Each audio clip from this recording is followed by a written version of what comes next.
Welcome to my mini vlog. Hi guys, maayong buntag sa tanan. So, unsa man ta karon, di ba, Lunes? O bani ko ninyo mo adto sa school sa akong estudyante para magkuha sa iyaha. Well, napaabot ko direct na torno.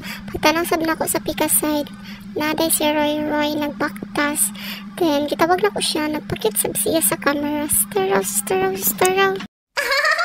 So, mauto, hapit na ko isa ka oras diresig umabot sa motor.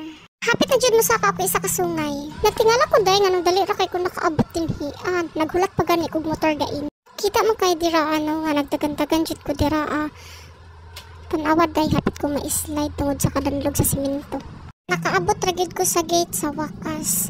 Pagsulod na ko din grabe jud kami nga school kay nagklase pa dai sila guys. Lahi na jud sa unang panahon ba kay naapalanggay ka sa gawas. Maklaro na jud nimo ang mga tingog sa mga estudyante.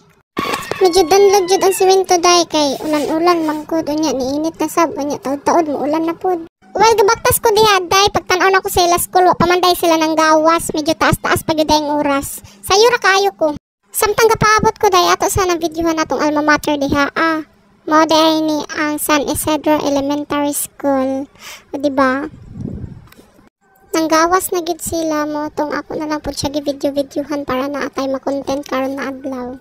Mga vloggerist may ataday na unsa. Sige na ko na siya ingnon diha aday na tan-aw sa kamera. Wala gid siya naminaw. Mao to pauli na mi diri na nako siya nga muhawid sa ako basin pagawas niya sa gitna mo bira sa iyaha. Magamping day tang tanan kay labi na sa panahon karon na ulan init. Bye bye. Thanks for watching. Please subscribe.